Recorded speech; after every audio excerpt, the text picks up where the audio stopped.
London police were later forced to admit that Mr. Jimenez never ran from them, wasn't wearing a heavy coat, and that a special army unit had killed him execution style with over 10 shots to the head at point-blank range. The British government was so desperate to keep the details of the shooting secret that they went so far as to arrest an ITN television journalist who had simply gotten a copy of what would normally be a public police report. Government whistleblowers and police have also been suspended and arrested for telling the truth. We had our details taken and were threatened with arrest simply for asking questions of locals outside the Stockwell station and videotaping police. Where are you based? Austin, Texas.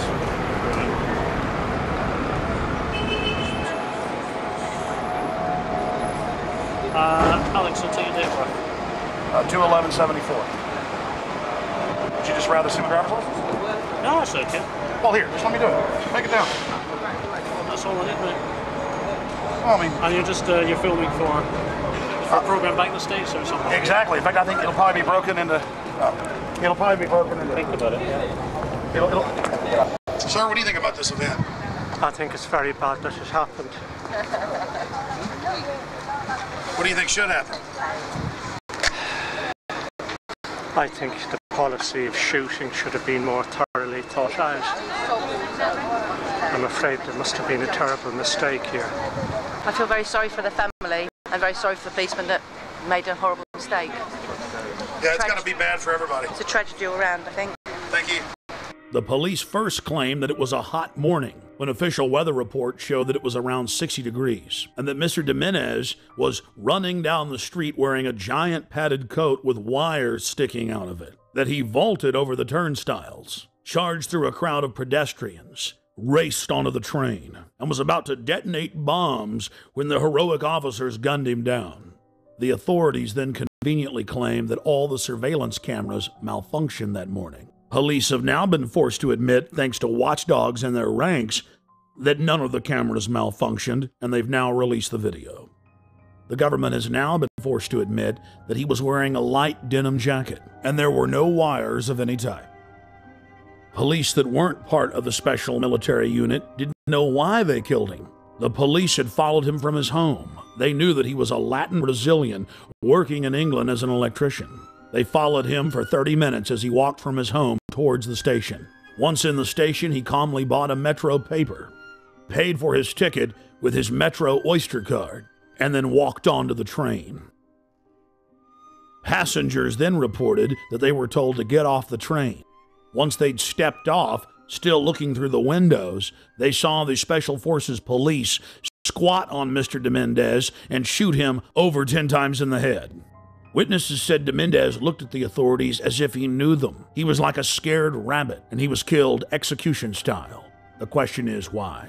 A special military hit team stalked him and tracked him from his home to the train station, and then killed him in cold blood, making sure he was dead.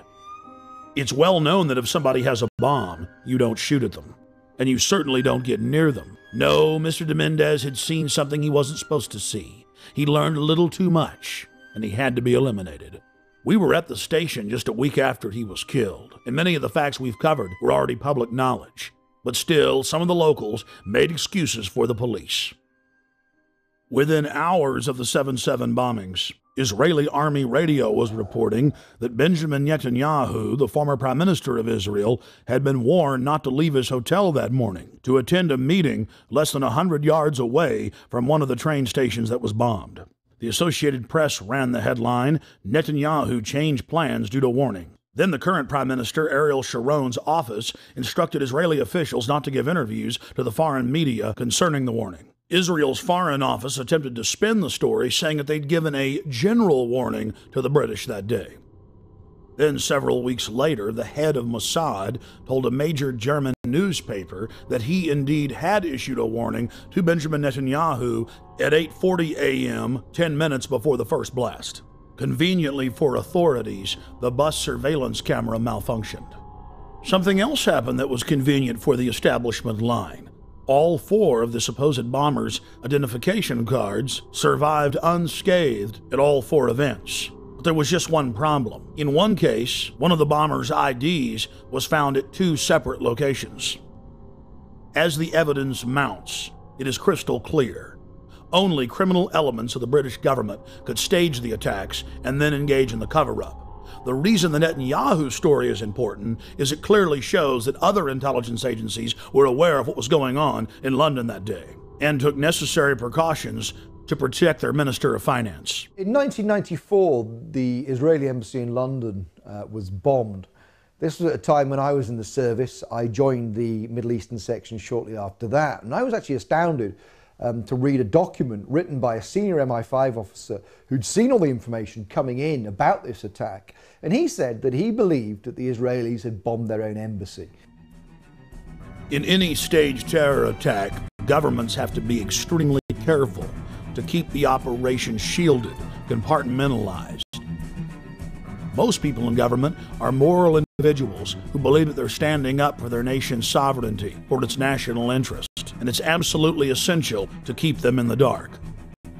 One of the chief tools used by governments as a smokescreen is staging exercises or drills at the exact same time and exact same places as real events. When the Oklahoma City Federal Building was bombed, the Bureau of Alcohol, Tobacco, and Firearms was staging an anti-terror drill with their bomb squad on the morning of April 19, 1995, at the same time that the real event took place. On the morning of September 11, 2001, the Pentagon was running 5 separate drills, 2 of the drills targeting the exact same targets at the exact same time. That caused NORAD to stand down, believing it was just a drill. And London was no different. It's important to note that those taking part in the drills need not know that they're part of a larger operation.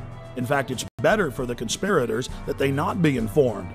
One of the chief reasons this is done is so that if any of the operatives carrying out the attack are caught by other elements of the government, they can simply claim that they were taking part in a drill or an exercise. NSA, Infopol 9, and Echelon-type systems that are scanning for terrorist chatter will be fooled into believing they've simply picked up part of an exercise. On the morning of 7/7 in London, there was a simultaneous exercise targeting the exact same trains, the exact same bus, at the exact same locations, at the very same time. What we're supposed to believe is some kind of coincidence. There was also an anti-terrorist drill going on 7/7.